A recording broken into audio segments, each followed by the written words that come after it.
On November 22, 1963, at around 12:30 p.m., the presidential motorcade came under fire in Dealey Plaza, Dallas. Very quickly, witnesses and police officers focused their attention on the corner of Elm and Houston, where the Texas School Book Depository stood and where the shots seemed to have come from. Some officers went up into the building, while others stayed at street level to try to organize the response. It is in this context that Inspector J. Herbert Sawyer comes into play. He arrives in the area of the Texas School Book Depository, positions himself in front of the building, and acts as an improvised commanding officer. At about 12:44 to 12:45 p.m., roughly 15 minutes after the shots, he contacts the Dallas police dispatcher to relay what he presents as the first real description of the suspect. In his testimony and in modern reconstructions, the wording of this call is preserved.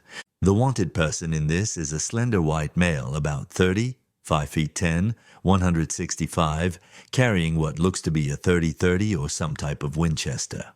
The dispatcher then asks him if he can provide a description of the clothing. Sawyer's reply has become famous.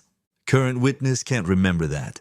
This call, supposedly intended to mobilize the entire Dallas Police Department after the president's assassination, therefore boils down to this. A white male, slender, about 30 years old, 5 feet 10 inches tall, about 1.78 meters, and weighing 165 pounds, about 75 kilograms, armed with a .30-30 Winchester-type rifle, with no information at all about the clothing or its color. Statistics show that in the early 1960s, the average height and weight of American men were around 1.73 meters and 75 kilograms. In other words, Sawyer's white male, slender, about 30, 5'10", 165, is practically the average young white male of the period. Without any clothing details or distinguishing features, this description could apply to thousands of men in Dallas. It is almost unusable for picking out a specific individual on the street, but it does create a frame. Somewhere in the city, a young white man with a rifle is supposedly on the run. The crucial question then becomes, who gave Sawyer this description? Questioned by attorney David Brennan, Sawyer explains that many people spoke to him in front of the Texas School Book Depository, but that this description came mainly from one witness who claimed to have seen a man with a rifle at an upper floor window of the building. When asked to identify this witness, Sawyer admits that he does not know his name. He adds that he does not remember the man's clothes or his precise appearance. He says he is very hazy about how he looked. He no longer recalls exactly where the man was standing at the time of the shots.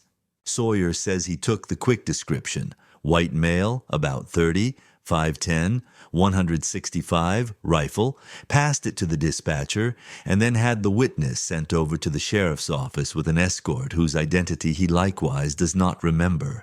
He never saw the man again and does not know what became of him. No public document today makes it possible to identify this primary witness. No signed statement, no formal report that can be clearly tied to this man has ever surfaced. We are forced to acknowledge that the first official description of the Texas School Book Depository gunman rests on a ghost witness, anonymous, unidentified, impossible to cross-check in any criminal investigation. That would be a serious problem. In a presidential assassination, it represents a complete breakdown of the most basic rules for handling witnesses. Faced with this void, the Warren Commission went looking for a more solid witness, Howard Leslie Brennan. Brennan, a construction worker, was sitting on the concrete wall at Dealey Plaza, watching the motorcade. In his testimony, he describes his clothing as gray khaki work clothes and a gray hard hat. Gray khaki work clothes with a dark gray hard helmet. Other witnesses, such as Jarman, confirmed the presence of a man in work clothes wearing a silver-colored hard hat. The Warren report notes that Brennan can be seen in the Zapruder film, sitting on the wall with this hard hat, and states that Officer Welcome Barnett was approached by a construction worker who told him the shots came from a window of the Texas School Book Depository. This worker was, in all likelihood, Brennan, recognizable by his work helmet. The commission then adds that the radio description, slender white male, about 30, 5'10", 165, probably came from Brennan because his rough estimate of the man at the window matches those figures. But this story doesn't line up with Sawyer's testimony. The inspector insists he is unable to remember anything distinctive about his witness. No name, no clothing, no physical detail. Yet Brennan is precisely the most visually distinctive man in the area, a construction worker in gray work clothes wearing a gray hard hat, a detail the report itself emphasizes. It is very hard to believe that an experienced police officer in such a tense situation would completely forget that a key witness came to him wearing a hard hat. If the primary witness had been Brennan, that helmet would be almost impossible to erase from his memory. The reasonable conclusion is that it is highly improbable that Sawyer's anonymous witness was Brennan. The commission simply stitched the pieces together by retroactively attaching Brennan's name to the radio call in order to paper over a gaping hole in the narrative chain. The timing of the call makes the problem even worse. Around 12:44 to 12:45 p.m., the TSBD was not yet fully secured. Witnesses and officers reported that people continued to enter and leave the building for several minutes after the shots,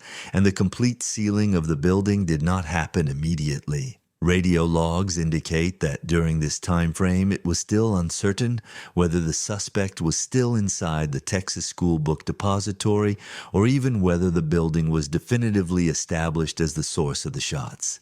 Yet Sawyer acts as if the question were already settled. He issues an APB describing a man assumed to be already on the run somewhere in the city, even though sound operational logic would dictate first locking down the Texas School Book Depository and searching it floor by floor. The alert rests on an anonymous witness with no material confirmation, at a moment when no one even knows for sure whether the gunman has left the building. The truly dramatic consequences appear when we look at what this call makes possible afterward. Sawyer's description is of little use in identifying a specific suspect, but it provides a pretext to redeploy patrol units.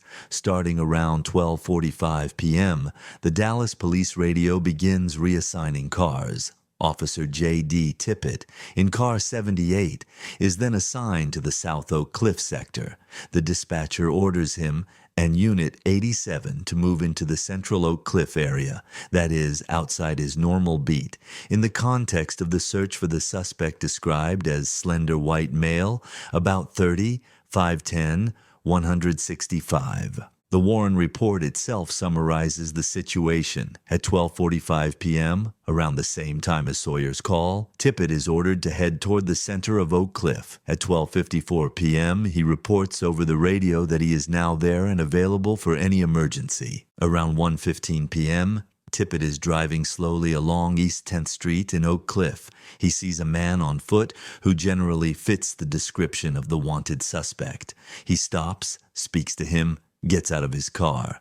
A few seconds later, he collapses under a hail of bullets. The commission will conclude that this man was Lee Harvey Oswald and will make Tippett's murder a central element of the case. Oswald is no longer merely the presumed shooter of the president. He is also presented as the killer of a police officer in the line of duty. Thus, in practice, Sawyer's call, almost useless for actually identifying anyone, was decisive in putting Tippett, alone and outside his normal sector, into the very neighborhood where Oswald would be spotted and then arrested at the Texas Theater after the manhunt triggered by Tippett's death. One might expect that an inspector who, in a case of this magnitude, issued the first description of the alleged assassin on the basis of an unknown witness, with a description almost interchangeable with the average male in the population, would at least face some form of reprimand. That never happened. The Warren report contains no specific criticism directed at Sawyer. On the contrary, it relies on him as a credible technical witness, notably for supplying the official radio transcripts. Later records show that Sawyer quietly continued his career with the Dallas Police Department until his retirement in 1967, after which he became the owner and operator of a restaurant, Jan's Coffee Shop, at 3254 Irving Boulevard, where he was interviewed by a HSCA investigator in 1978. No trace of any disciplinary action or formal challenge appears in his public record. The bottom line is clear. 15 minutes after Kennedy's assassination, while the gunman could still have been inside the Texas School Book Depository, Inspector Sawyer put out a radio call describing a slender white male about 35 feet 10, 165 inches solely on the word of an anonymous witness, untraceable in the records, who couldn't even remember what the suspect was wearing. The description is so generic it could fit a multitude of men in Dallas. It doesn't serve to identify a specific individual, but it does serve to justify redeploying patrol cars into Oak Cliff. That redeployment puts Tippit, alone and outside his beat, in front of the man the official story will identify as Oswald, and leads directly to the Tippit, Texas Theater sequence. Without this suspicious radio call, Tippit could never have been in Oak Cliff, and Oswald could never have been arrested at the Texas Theater.